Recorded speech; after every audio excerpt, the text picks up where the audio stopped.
मृत्युंजय और आध्या वहां से आ चुके थे। आध्या के आने के बाद नमन अपने होठों को रगड़ते हुए मन ही मन बोला, काश जय की जगह मैं तुम्हारे पास होता, मैं तुम्हारे इतने नज़दीक होकर तुम्हें बहुत सुख देता। वह खुद से मन ही मन बातें कर रहा था। वह अभी उसने अपनी आंखों से जो देखा उसे महसूस करने लगा। वह कमीनेपन और अपने घटियापन से अपने मन में उन सब चीज़ों को सोचने लगा।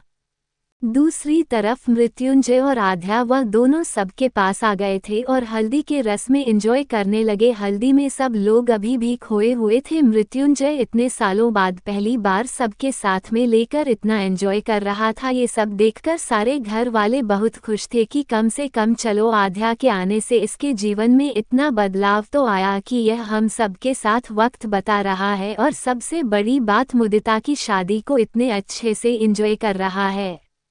सब लोग बहुत खुश थे। सब धीरे धीरे करके हल्दी का प्रोग्राम खत्म होने लगा था। अब जितने भी लोग थे अपना अपना चेहरा साफ करने के लिए लोन में लगे हुए बड़े से पाइप से सब लोग अपना मुंह और हाथ पैर धो रहे थे, क्योंकि घर के अंदर जाने लायक किसी की भी हालत नहीं थी। सबका पूरा शरीर हल्दी से लिपा पुता हुआ था। सब लोगों ने अपने ऊपर लगी हुई हल्दी को साफ किया। दूसरी तरफ आध्या अपने चेहरे पर लगी हल्दी को साफ करने जा रही थी, तभी उसको सोनम भाभी ने एक तरफ खींच लिया और उससे थोड़ा सा शरारत से बोली, क्या जीजी जीजा जी से इतनी भी दूरी बर्दाश्त नहीं होती क्या? आपने तो हद ही कर दी जी, कि ना आसपास देखा ना आमने सामने, आप तो खुल्लम खुल्ला प्यार जाता रही थी जीजा जी को। बेचारे जय जीजा जी शर्म से इधर उधर देख भी नहीं पा रहे थे। आध्या अपनी भाभी की बातों सुनकर नजर झुका के दर्द देखते हुए बोली, भाभी क्या है, क्यों छेड़ रहे हो मुझे? फिर थोड़ा सा मुंह बनाकर बोली, आपको शर्म नहीं आता इतने छोटे से बच्चे को परेशान करते हुए? आद्या की बात पर सनम भाभी जोर से खिल खिल के हंसते हुए बोली, ओ मैडम को अब शर्म आ रही है हमसे? और जब खुल्लम खुल्ला सबके आगे फ्लाई किस दिए जा रहे थे, सबके आगे किस के लिए बोला जा रहा था, तब मैडम को शर्म नहीं लग रही थी और अब मैडम शर्म रही है, भाभी उनको छेड़ रही है। भाभी की बात से आद्या फिर से शर्मा के रह गई, बोली, भाभी प्लीज। आद्या की भाभी समझ गई थी आधे बहुत शर्मा रही है, इसलिए उन्होंने बोला, कोई बात नहीं, पर अच्छा लगा।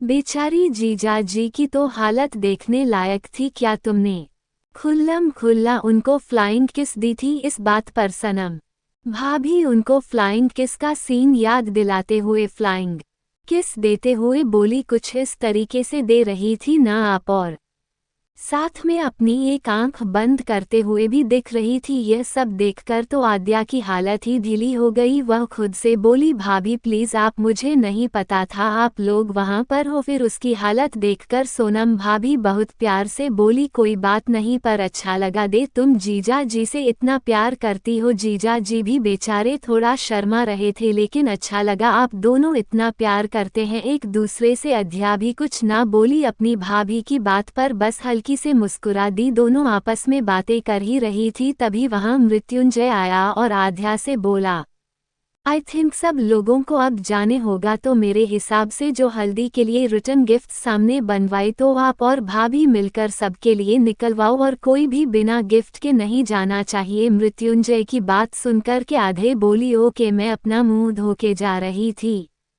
आध्या मृत्यु से बात कर रहे थे। सोनम भाभी बोली, आप लोग बात कीजिए, मैं अभी आता हूँ। ऐसा कहकर सोनम भाभी वहां पर चली गई। आध्या और मृत्युंजय अंदर की तरफ गए। जितने भी गिफ्ट थे उन सब को एक बार फिर से चेक किया, और चेक करने के बाद उन सब गिफ्ट को एक सर्वेंट को बोलकर बाहर लाने के लिए बोल दिया। उनके घर पर जितने भी गेस्ट आए थे सब लोगों ने अपने हाथ पैर मुंह अच्छे से धो लेते और घर जाने के लिए निकल रहे थे। तभी मृत्यु हमने सबको बोला कि कोई भी बिना गिफ्ट के नहीं जाएगा, तो सबको मृत्युंजय आराध्या ने वो गिफ्ट बुलाए हुए थे, उन गिफ्ट्स को दादी के कहने पर दादी के हाथ से और मुदिता के हाथ से सब कुछ दिलवाएं, ताकि मुदिता को और भी ज्यादा आशीर्वाद मिल सके। सब ने अपने अपने गिफ्ट लिए और धीरे धीरे करके अपने घर के लिए निकल लिए थे। लास्ट में अर्पिता और सोनम भी एक साथ जा रही थी, तो मृत्युंजय ने बोला कि आप लोगों को मैं छुड़वा देता हूँ,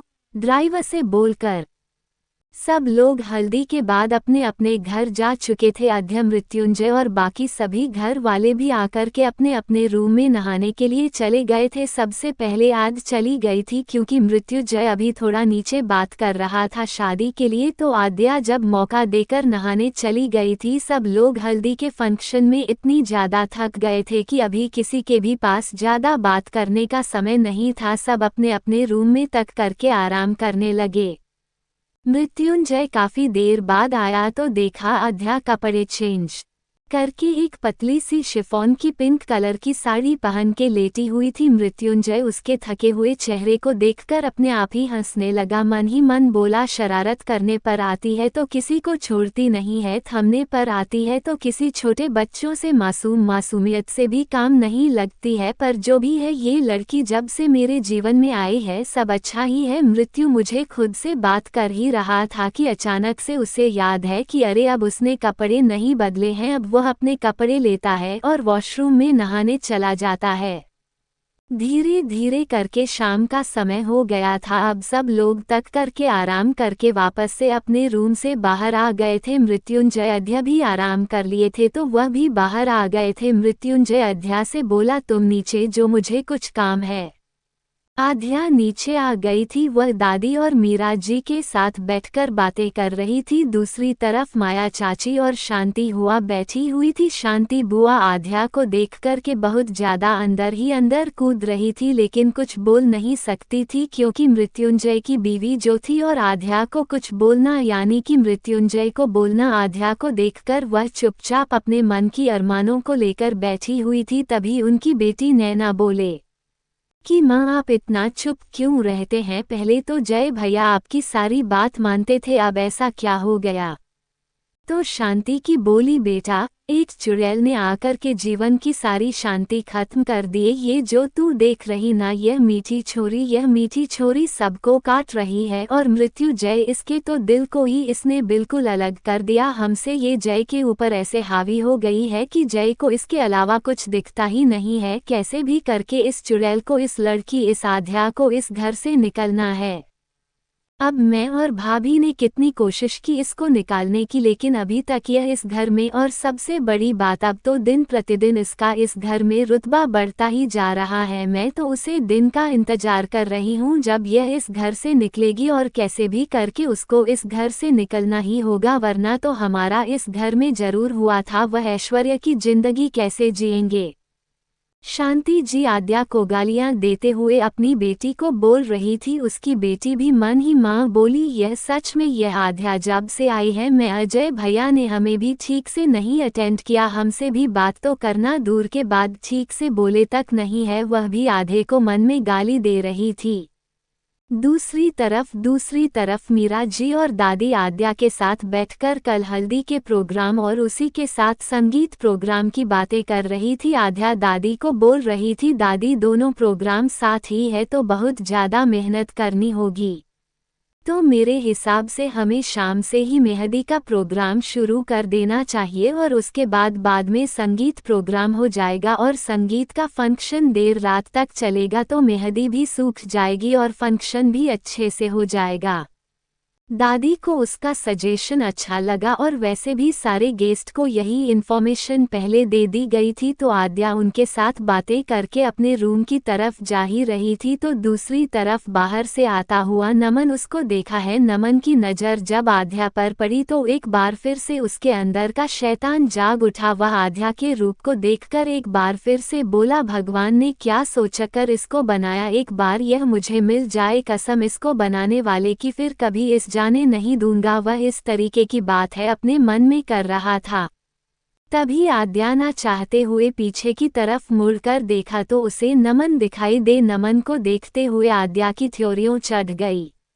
वो गुस्से से मन ही मन बोली, पता नहीं यह शादी में क्यों आया है और आया ये तो कि मुझे क्यों घूरता रहता है। अभी अगर मैं जय को कुछ भी बताया तो जय शादी में तो दूर की बात इस जगह इस घर में भी नहीं रहने देगा, और मैं नहीं चाहती कि मेरी वजह से घर की शांति दूर हो। बड़ी मुश्किल से घर में खुशी आई है। जय फिर से पहले की तरह होने की कोशिश कर रहे हैं। अगर मेरी एक गलती की वजह से फिर से इस घर में कुछ हो गया तो मैं खुद को कभी माफ नहीं कर पाऊंगी। जय ने मेरे घर के लिए, मेरे माँ बाप और भाई भाभी दीदी के लिए जो किया है वह मैं कभी नहीं बोल सकती। आद्या यही सब बात करते हुए अपने रूम में आ गई और अपने कपड़े रखने लगी। आगे का भाग नेक्स्ट वीडियो में।